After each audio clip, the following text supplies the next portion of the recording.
Ramachandraya Ramabhadraya Vedase Raghunathaya Nathaya Sitaya Pataye Namaha. Sisters and brothers, a loving Om Namo Narayanaya to each one of you. Hindu scriptures are roughly divided into two categories. One, and you're quite aware of this, I'm sure. The one is the Shruti, that which is heard or that which is experienced, and the Smriti, that which is remembered or recalled. The Vedas form what is known as the Shruti, but in the Smriti we find three subcategories, namely the Puranas, the Itihasas, and the Dharma Shastras. Itihasa is made up of three words, Iti, Ha, Asa, and so it was. And therefore, if we say that the Ramayana is Itihasa, it has to be history. Now we understand history as his story. Basically, that is what it was, telling stories about male achievers. But later on, with Florence Nightingale and Madame Curie and so forth, then they had to be added as well. So I think that by now, history should be actually turned to their story or their story. Let us look at the situation in India at the time of the Ramayana saga.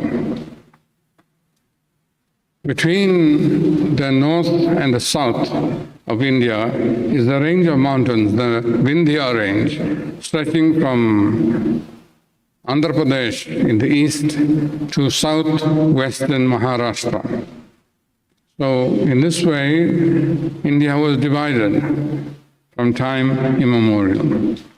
In the north lived what Max Muller called the Aryans, and in the south lived the Dravidians. The Aryans, so-called Aryans, initially had as their god Brahma, the creator, and they believed that we all owed gratitude towards Brahma.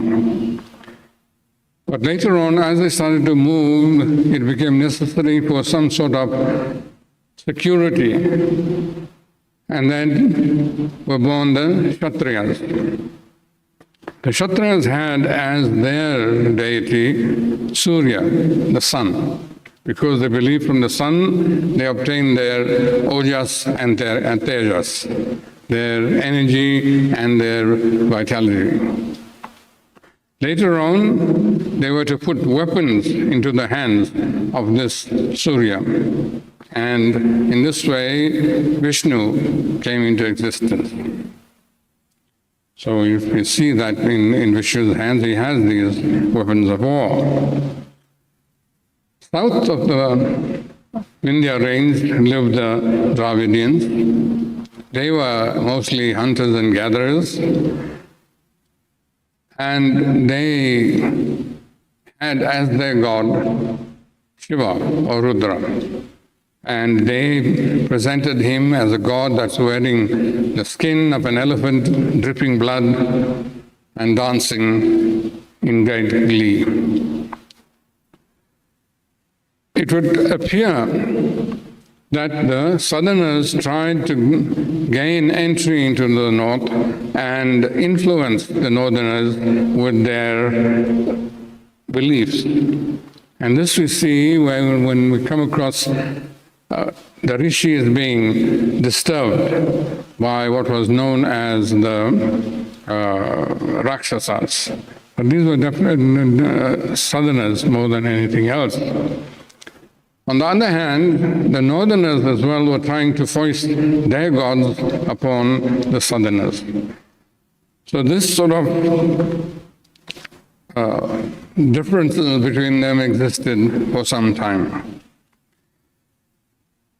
Then we find that in this situation we come across a king named Dashratha. Dashratha meaning 10 chariots. In the Rig Veda, mention is made of a king named Sudhas. And it is said that a war called the Dasarajanya War, the war of 10 kings, in which he single-handedly fought against 10 kings. So, question is, was this Sudhas who participated in the Dasarajanya the same as Dasratha, or was the Dasratha idea borrowed from Sudhas? Dashratha was childless, as we know, even though he had 3 wives. And he had to perform this sacrifice in order that he could get an offspring. Now here we learn that for any outcome, sacrifice is necessary. Without sacrifice, nothing comes. As the saying goes, no pain, no gain. So sacrifice has to be made in order to gain anything in life, whether it is material or spiritual. And this is what Dashratha did, and for that he was rewarded not only with 1 offspring, but 4. At the same time, we find that in Dashratha's kingdom, there was this family priest or family counselor named Vashishta.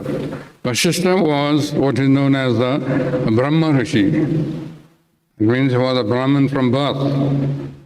And having given up the practice of Brahmanhood, he took the position of a rishi. On the other hand, we find Vashishta, Vishwamitra. Vishwamitra was born a king, and he later on gave up his kingship in order to show his superiority against Vashishta. And this rivalry between himself and Vashishta continued for a long time, even after the Ramayana saga. Here then we find that Vishwamitra comes to Dashratha asking for Ram and Lakshman to accompany him in order to overpower these southern interlopers who are trying to foist their religion upon them. And Ram, in the beginning, Dashratha is not happy with that situation, but we find that it is Vashishta who influences Dashratha to Vishwamitra. The Rajarishi actually wins over Vashishta, the Brahma Rishi. And this sort of rivalry did not only go on between these two, it would appear.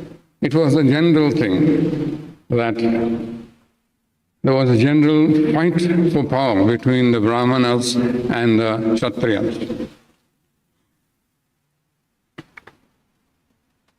Then we find that when Vishwamitra goes along with these 2 princes, he stops at a certain place and he asks them to climb the tree from which they obtain his weapons of war. Vishwamitra was a Kshatriya, as you know. So the question is, why then, if he was a Kshatriya and he had those weapons, and indeed he taught Ram and Lakshman how to use those weapons, why did he himself not use them against the so-called enemy? And that is because he had taken a vow not to touch weapons again. And here we learn a lesson that it is important that we maintain our vow, maintain our commitment. Very often we break our commitments. And it seems very trivial to us when we do that. But breaking a commitment is actually adharmic. And when you break a commitment, then negative karma accumulates in your disfavor.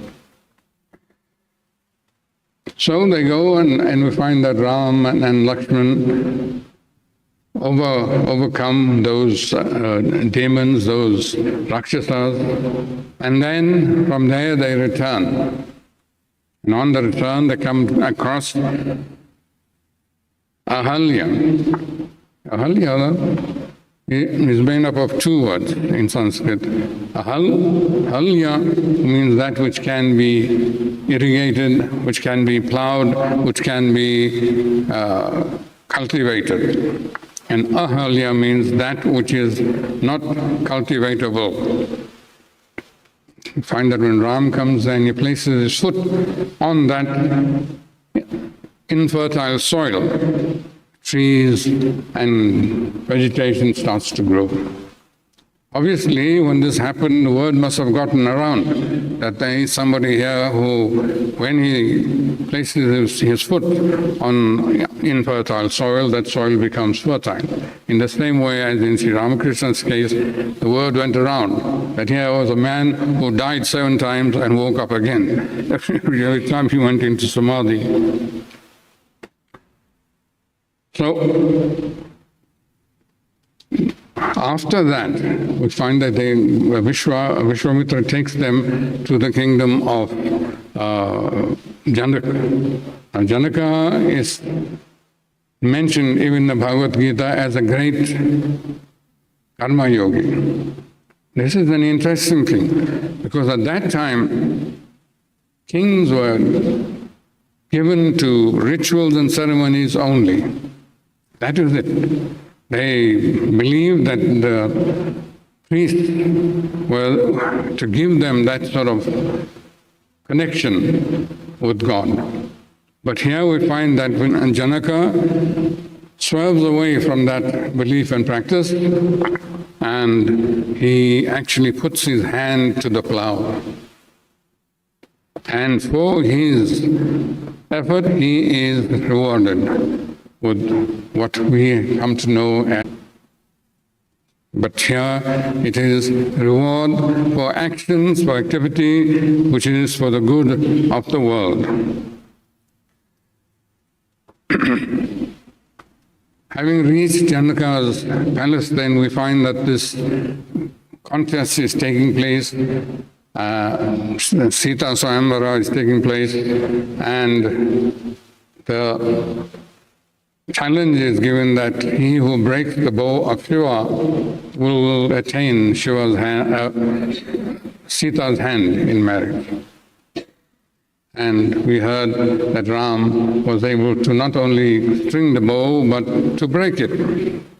And this actually symbolizes a beginning of the sojourn of the north to the south.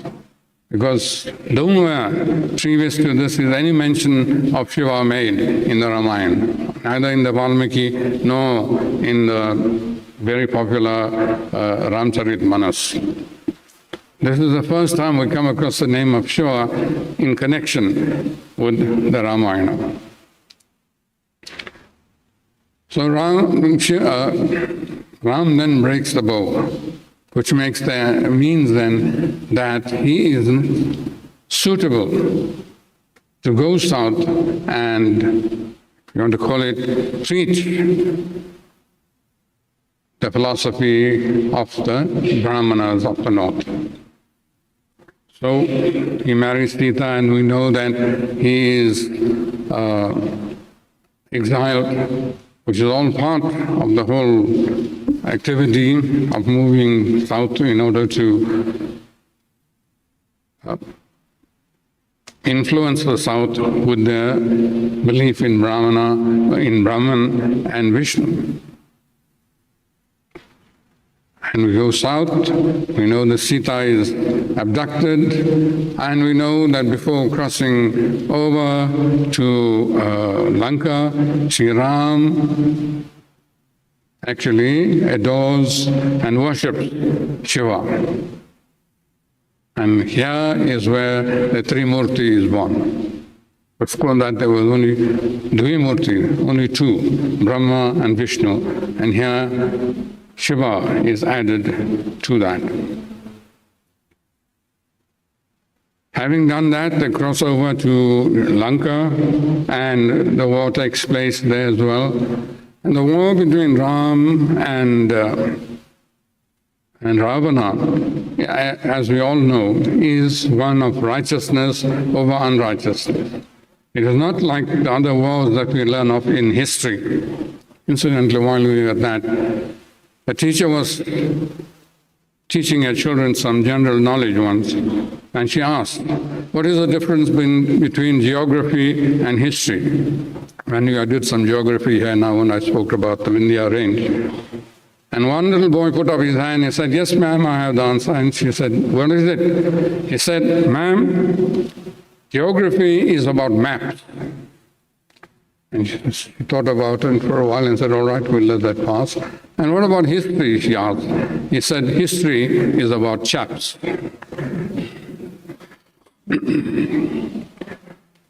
So, in their search, they come across the Vanaras.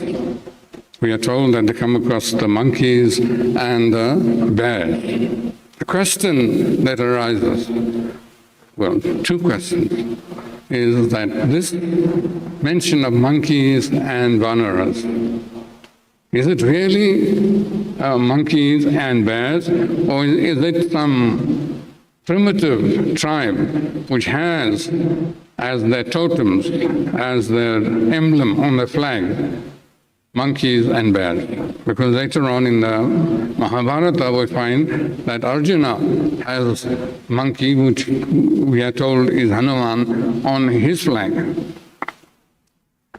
That is the one. The other one is, were these really monkeys and bears? Or were they Neanderthals?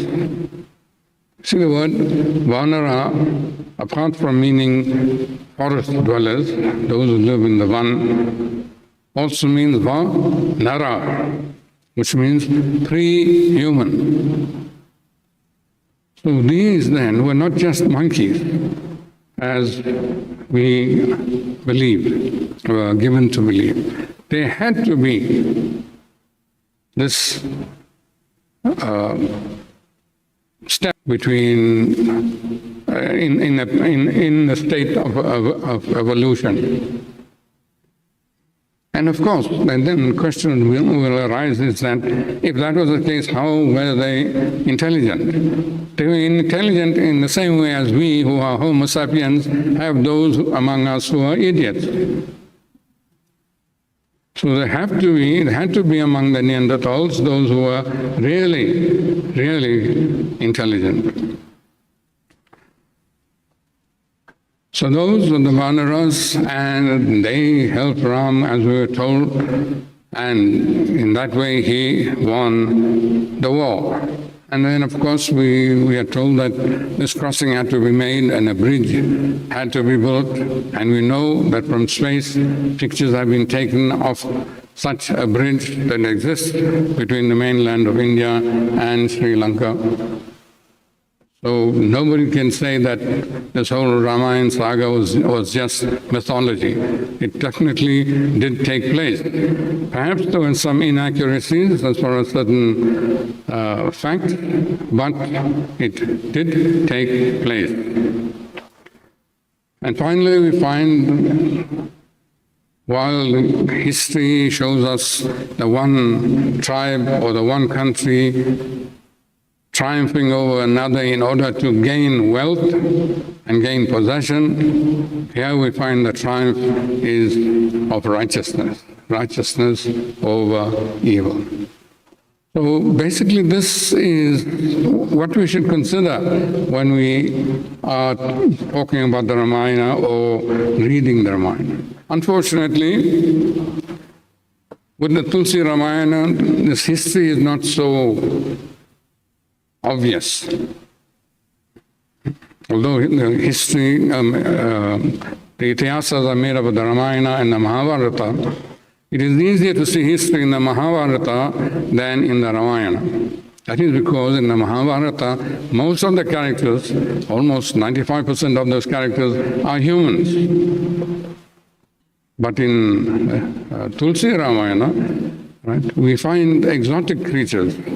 We find trees that are talking and such things happening. So it's very difficult to believe then that the Ramayana was actually history. But going back, we find why the Ramayana was actually written. As you know, the Adi Ramayana, the first Ramayana, was written by Valmiki. He was quite disgusted by the morality in those days. And one day he came across Narada Muni, the celestial sage, and he asked him, where in the world today is there a man who is both virtuous and brave, who is quick to stand for righteousness, and so forth and so on? He asked Valmiki. He asked Narada, to which Narada replied, Ramo Vigrahavan Dharmo. Rama is the epitome of righteousness. And it was then that Valmiki asked Narada to recite or to tell him the story of this great person that he is talking about. And Narada recited, told him the whole story, and Valmiki later on put that to paper. So that Ramayana is actually history, and we should be proud that we have some history that we can look back on and take some morality from that. With those words, thank you. Om Shri Ram Krishna Arpanamastu.